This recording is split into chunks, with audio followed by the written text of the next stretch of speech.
Hey everyone, Father Mark here. Just thought I'd take a few minutes to update you as we come to the most important days of the year for us as Catholics, and that's Holy Week coming next week.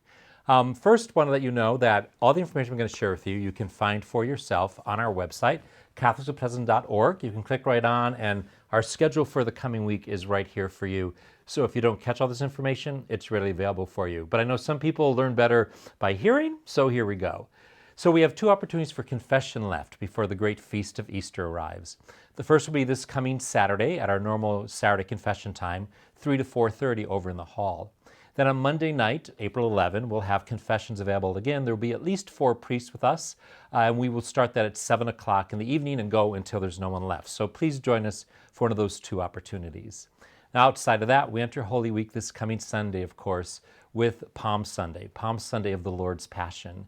And we will have our normal Mass schedule both here and at Elizabeth Seton. The Tri-Valley Korean Catholic community will be doing their 9:30 Mass in Korean and 11 o'clock Mass in English. We'll have our 5 o'clock Saturday, 8, 10, 12, 4, and 6 on Sunday. Here at St. Augustine, all those Masses, weather permitting, will begin outside in the grotto with the blessing of palms and the proclamation of the first Gospel. Then we'll process into the church to celebrate the rest of Palm Sunday. Then we come to what will be Holy Thursday, the start of the Triduum. The Triduum are the 3 holiest days of our year. They are their own liturgical seasons. So if anybody ever asks you what are the liturgical seasons, I'm sure you could name Advent and Christmas, Lent and Easter, Ordinary Time.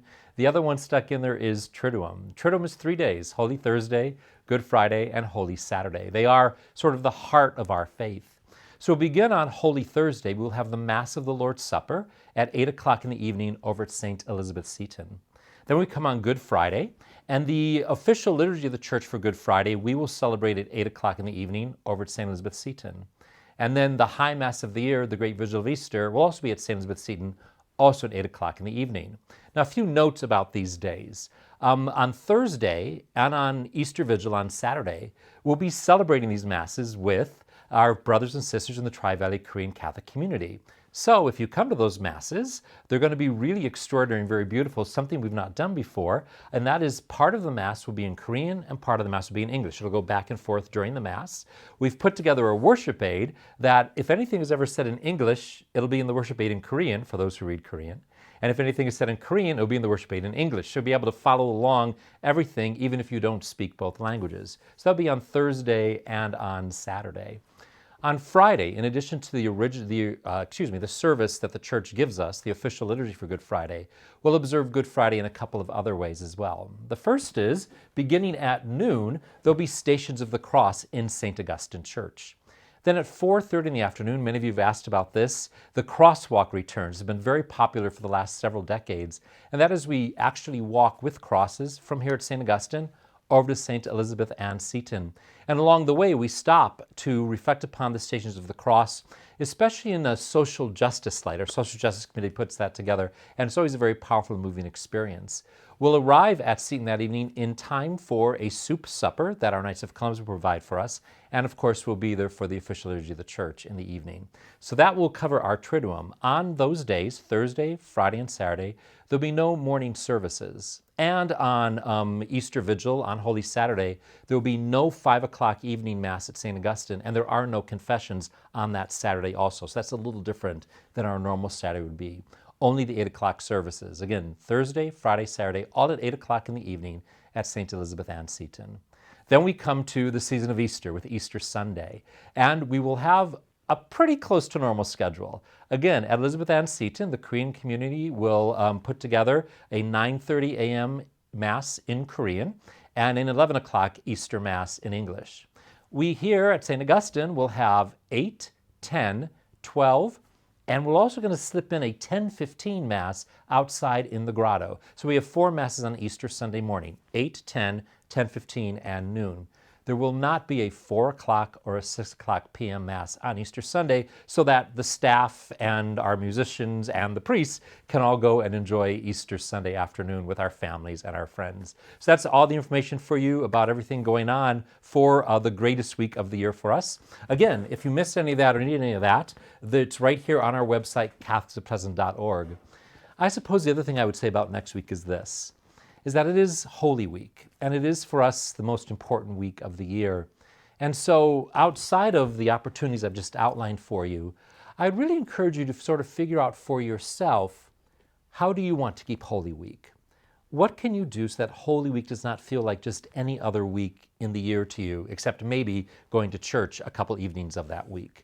Are there things you can do to sort of keep present for yourself and your family the reality that we're celebrating that week of Christ's passion, death, and resurrection?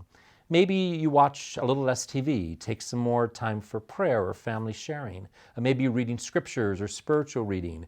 Maybe watching some videos on formed.org that inform you about Holy Week or retell the stories that we're telling that week. Whatever you do, I would encourage you to make sure that it's not just another week in the year. Yes, got to go to work. Yes, got to go to school. Yes, got to do things you might normally do. But where you have some flexibility and some creativity, try to spend your time a little bit different so that Holy Week is kept holy for you. In your heart and in your mind, somehow that is held there, so it's not just another week of the year. Now, there's also been some questions from me about a few other things. One, word is leaking out that shortly after Easter, as a matter of fact, Thursday after Easter, I'm going off to Rome. And that's very true. If you're unaware, back in the year 2016, we had an extraordinarily Jubilee year of mercy. And in that year, Pope Francis sent out to the world missionaries of mercy, priests who he specially commissioned to preach God's mercy, to celebrate the sacrament of reconciliation. And even after that Jubilee year ended, he wanted those missionaries of mercy to continue their work. I am, one of those missionaries of mercy. And shortly after Easter, the Holy Fathers called us back to Rome for an international gathering of the Missionaries of Mercy. So we will be with the Holy Father to celebrate Divine Mercy Sunday. We'll be celebrating Mass in St. Peter's Square with him, and then we have a couple days of meeting.